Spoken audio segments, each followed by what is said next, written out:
الحمد لله نحمده ونستعينه ونستغفره ونعوذ بالله من شرور أنفسنا ومن سيئات أعمالنا من يهده الله فلا مضل له ومن يضلله فلا هادي له ونشهد أن لا إله إلا الله وحده لا شريك له ونشهد أن سيدنا ومولانا محمدا عبده ورسوله صلى الله عليه وعلى آله وأصحابه وبارك وسلم تسليما كثيرا كثيرا أما بعد فأعوذ بالله من الشيطان الرجيم بسم الله الرحمن الرحيم يا أيها الذين آمنوا أوفوا بالعقود وحلت لكم بهيمة الأنعام إلا ما يتلى عليكم غير محل الصيد وأنتم حرم إن الله يحكم ما يريد آمنت بالله صدق الله مولانا العظيم وصدق رسوله النبي الكريم ونحن على ذلك لمن الشاهدين والشاكرين والحمد لله رب العالمين. قابل احترام بزرگ اور عزیز دوستو اور ریسیور سے سننے والی میری محترم ماں بہنوں، الحمدللہ سورہ نساء پچھلی نشست میں ختم ہوئی تھی، اللہ قبول فرمائے. تو گویا 5.25 پارے ہمارے ہو گئے ہیں. سورہ مائدہ شروع ہونے جا رہی ہے، اللہ اس کو بھی تکمیل تک پہنچا دے، بلکہ قرآن کے ختم تک اللہ ہمیں سلامت با کرامت رکھے، عافیت سے رکھے، آپ سب کی عمروں میں بھی برکت نصیب فرماوے. آپ قدردانی کا مظاہرہ فرماتے ہیں، شرکت فرماتے ہیں، قدردانی کرتے ہیں، اللہ مزید توفیق عطا فرماوے.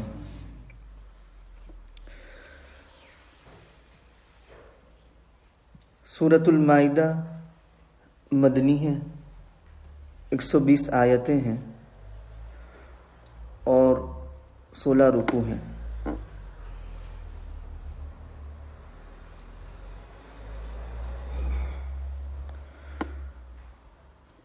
سورۃ المائدہ مدنی صورت، اور مدنی صورتوں میں بھی وہ صورت جو آخری دور میں نازل ہوئی، بلکہ بعض حضرات تو یہ فرماتے ہیں کہ سب سے اخیر میں نازل ہونے والی سورت ہی سورۃ المائدہ ہے.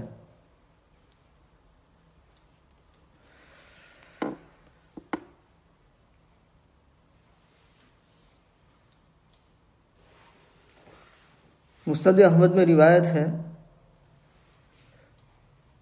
عبداللہ ابن عمر رضی اللہ تعالیٰ عنہما اور اسماء بنت یزید رضی اللہ تعالیٰ عنہ سے فرماتے ہیں کہ یہ سورت اس وقت نازل ہوئی جبکہ نبی کریم صلی اللہ علیہ وسلم سفر میں اپنی ناقہ، اپنی اونٹنی، عضبہ اس کا نام تھا، عین ضاد با الف اور حمزہ، یعنی الف ممدودہ کے ساتھ. تو عضبہ نامی ناقہ پر آپ سوار تھے.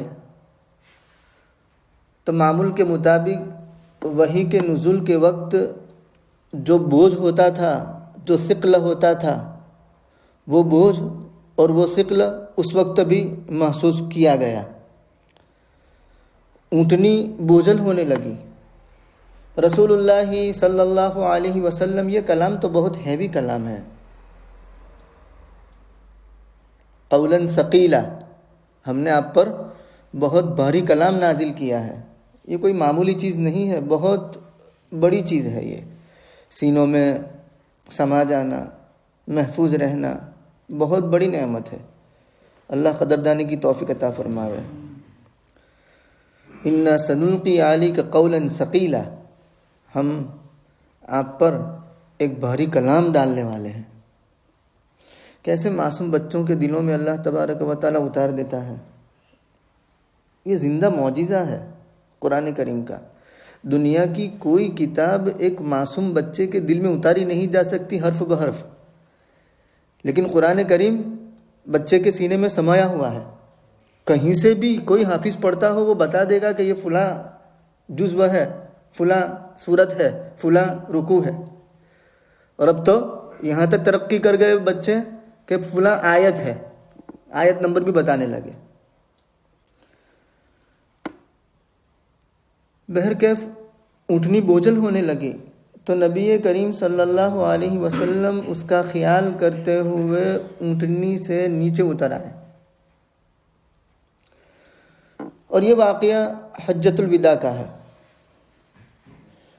میں اور آپ سب جانتے ہیں کہ حجۃ الوداع سن ہجری 9 میں ہوا، اور حجۃ الوداع کے بعد 80 دن رسول اللہ صلی اللہ علیہ وسلم کی زندگی اس دنیا میں رہی، دنیا میں بقید حیات رہے. اس کے بعد آپ اس دنیا سے پردہ فرما گئے. تو اس سے معلوم ہوا کہ آخری دور کی یہ صورت ہے. اسی لیے بحر محیط میں یہ نقل کیا گیا ہے کہ اس صورت کے بعض اجزاء سفر حدیبیہ میں نازل ہوئے اور کچھ اجزاء فتح مکہ کے موقع پر نازل ہوئے اور کچھ اجزاء حجۃ الوداع کے موقع پر نازل ہوئے. آپ کے علم میں ہونا چاہیے کہ سفر حدیبیہ سن ہجری 6 میں لقد صدق اللہ رسولہ الرؤیا بالحق، جب آپ نے خواب دیکھا کہ آپ مکہ شریف پہنچے، عمرہ فرما رہے ہیں، صحابہ کرام میں اعلان کیا گیا، پھر صحابہ کرام تیار ہوئے اور وہ قافلے کو لے کر چلے. حدیبیہ میں ان کو روک دیا گیا، احصار واقع ہوا. فَإِنْ أُحْصِرْتُمْ فَمَا اسْتَيْسَرَ مِنَ الْهَدْيِ، وہ سارے احکام. تو سفر حدیبیہ سن ہجری 6 میں، یعنی آپ کی وفات سے 3.5-4 سال پہلے. فتح مکہ سن ہجری 8 میں، یعنی آپ کی وفات سے 2-2.5 سال پہلے. اور حجۃ الوداع سن ہجری 9 میں، یعنی آپ کی وفات سے 80 دن پہلے. تو اس سے بھی یہ ثابت ہوتا ہے کہ یہ آخری دور کی صورت ہے.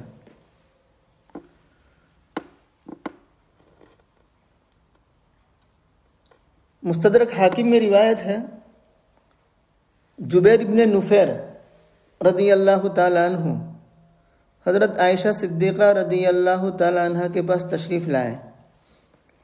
تو صدیقہ عائشہ رضی اللہ تعالیٰ عنہ نے پوچھا کہ اے جبیر، کیا تم سورہ مائدہ پڑھتے ہو؟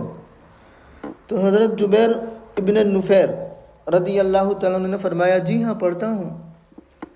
تو امی جان عائشہ صدیقہ رضی اللہ تعالیٰ عنہ نے فرمایا کہ سورہ مائدہ خوب اہتمام سے پڑھو اور اس کے اندر جو حلال حرام کے احکام ہے اس کا خوب خیال رکھو، کیونکہ وہ محکم ہے، اس میں نسخ وارد نہیں ہوا ہے، ابروگیشن نہیں ہوا ہے، سارے محکم احکام ہیں.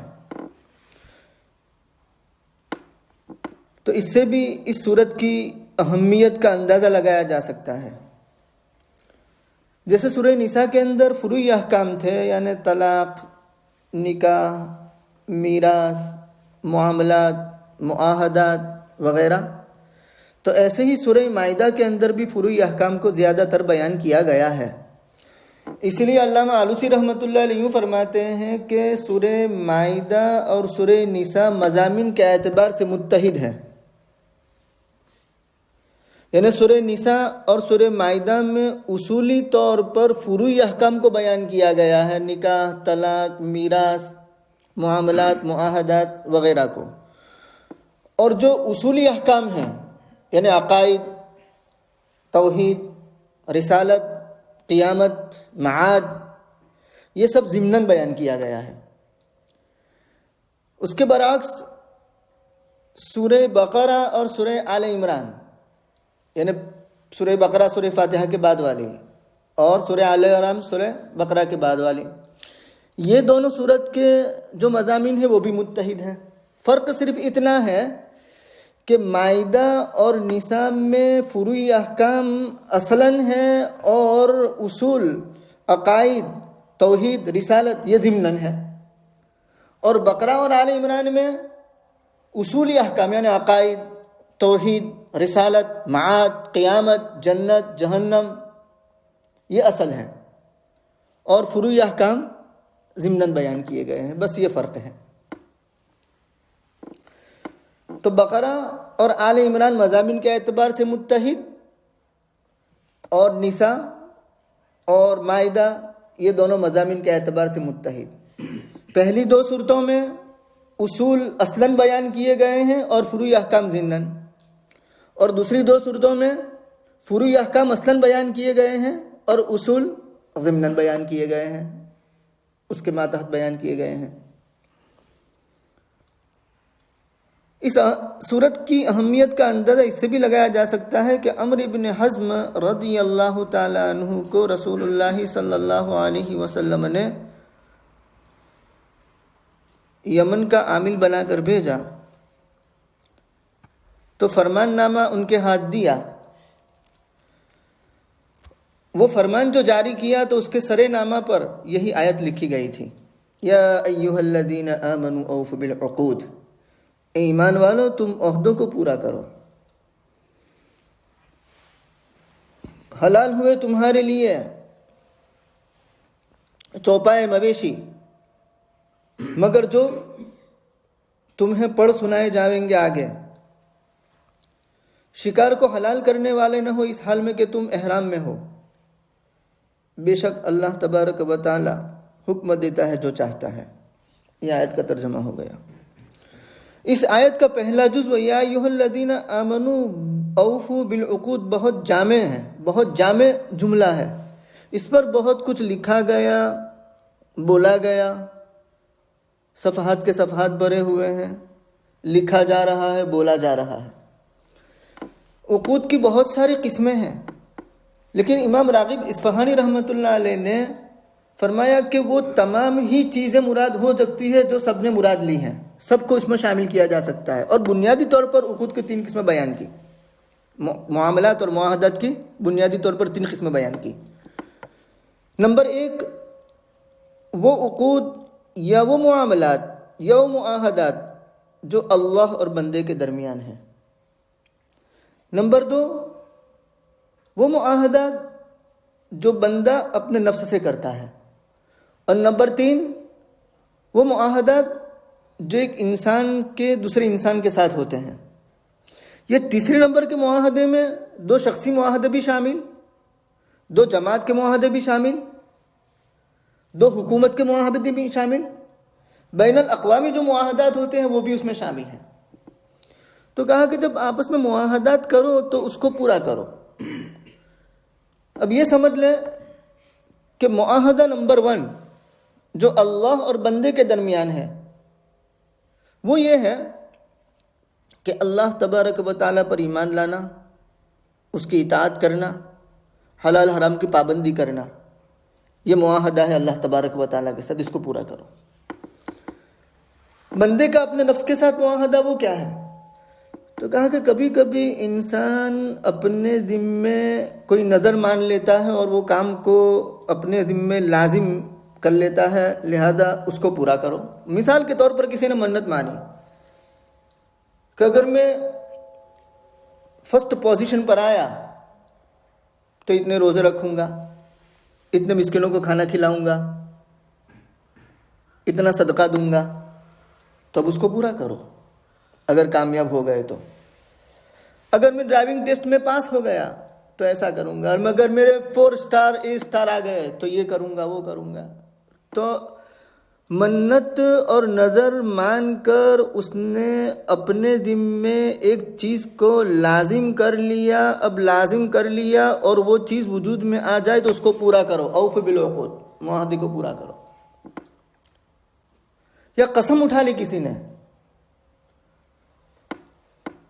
کہ خدا کی قسم میں ایسا نہیں کروں گا تو اب اس پر جمع رہے، یہ بھی معاہدہ ہے۔ یا میں ایسا کروں گا تو اس پر جمع رہے، یہ بھی معاہدہ ہے۔ میں شراب نہیں پیوں گا تو یہ اپنی ذات کے ساتھ معاہدہ کر لیا، اب شراب پینے سے اجتناب کرے۔ میں زنا نہیں کروں گا خدا کی قسم، اب اس سے اجتناب کرے۔ میں کبھی فرائض مس نہیں کروں گا، فرض نمازوں کو پابندی سے پڑھوں گا، یہ عہد کر لیا۔ تو اب اس کو پورا کرے، ہر فرض نماز کو پابندی کے ساتھ پڑھے۔ تو یہ انسان کا اپنے نفس کے ساتھ معاہدہ ہے، یا تو منت مان لے یا حلف قسم اٹھا لے۔ ایک انسان کا دوسرے انسان کے ساتھ معاہدہ مشہور ہے، شخصی معاہدے، جماعتی معاہدے، حکومت کے سطح پر جو معاہدے ہوتے ہیں، وہ بین الاقوامی انٹرنیشنل لیول پر جو معاہدے ہوتے ہیں ایک ملک کے دوسرے ملک کے ساتھ، وہ بھی اس میں داخل ہیں۔ تو بہت جامع جملہ ہے یہ، یا ایھا الذین آمنوا اوفوا بالعقود۔ احلت لکم بہیمۃ الانعام، بہیمہ یہ عام ہے اور اس میں سے انعام کو خاص کیا گیا ہے۔ پہلے بہیمہ کسے کہتے ہیں وہ سمجھ لیں۔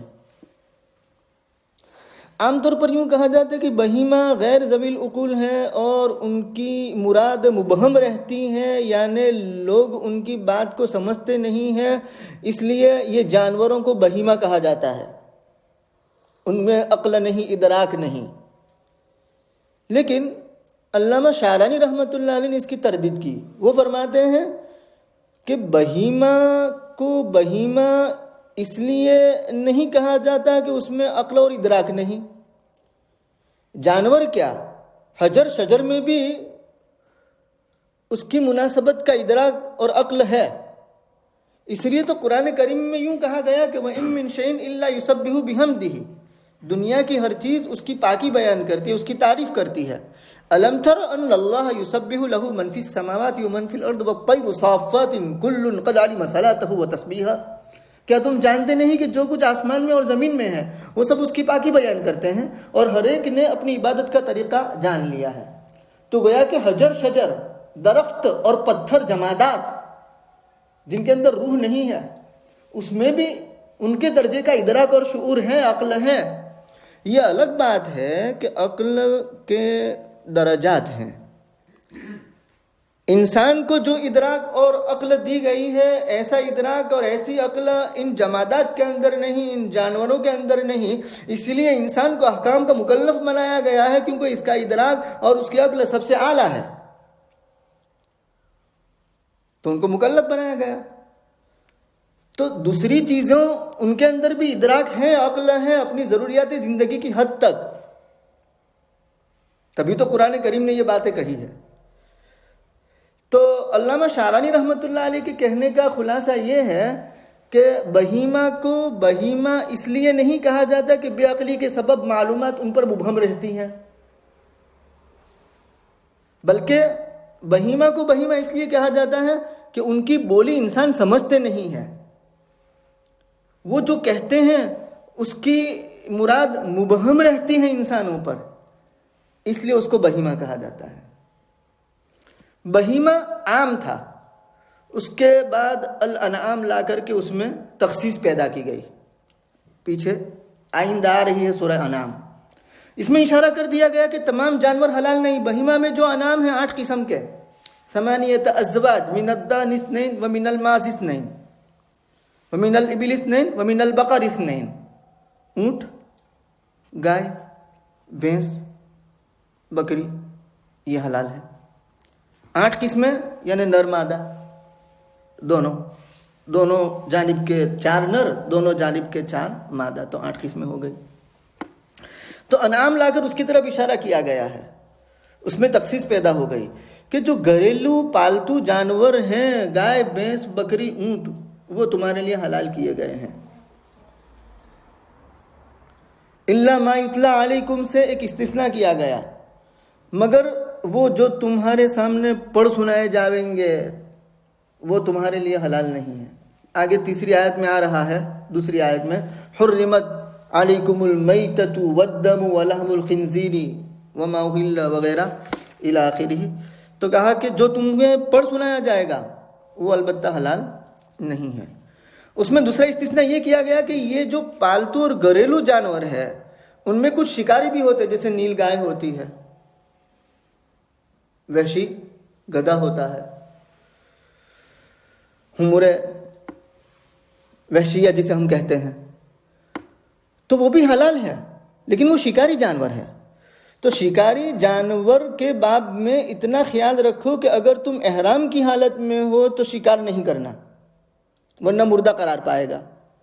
تو احرام کی حالت میں ہو اس وقت حلال جانور کا بھی شکار نہیں کر سکتے، حرام کا تو کوئی سوال ہی پیدا نہیں ہوتا۔ حرم میں ہو تب بھی نہیں کر سکتے۔ ایک شخص احرام کی حالت میں نہیں ہے لیکن حرم میں ہے، تو حرم ایک مخصوص ایریا ہے کہ لا یختلا خلاها ولا یصاد صیدہ، کہ اس کی گھاس کو نہ کاٹا جائے، اس کے درخت کو نہ کاٹا جائے، اس میں شکار نہ کیا جائے۔ تو ایک مخصوص ایریا ہے، اس میں کوئی شخص ہے، وہ محرم نہیں ہے، احرام کی حالت میں نہیں ہے، لیکن اس ایریے میں ہے تو اس کے لیے بھی شکار کرنا حرام۔ تو جگہ کے اعتبار سے بھی شکار کرنا حرام، اور حالت اسٹیٹس کے اعتبار سے بھی شکار کرنا حرام۔ محرم ہو تو احرام کی حالت میں شکار نہیں کر سکتا، چاہے پھر وہ باہر کا ہو، یعنی حرم کے ایریے سے باہر کا ہو احرام کی حالت میں۔ تو حلال کرنے والے نہ ہو شکار کو اس حال میں کہ تم محرم ہو، یعنی احرام کی حالت میں شکار نہیں کیا جائے گا۔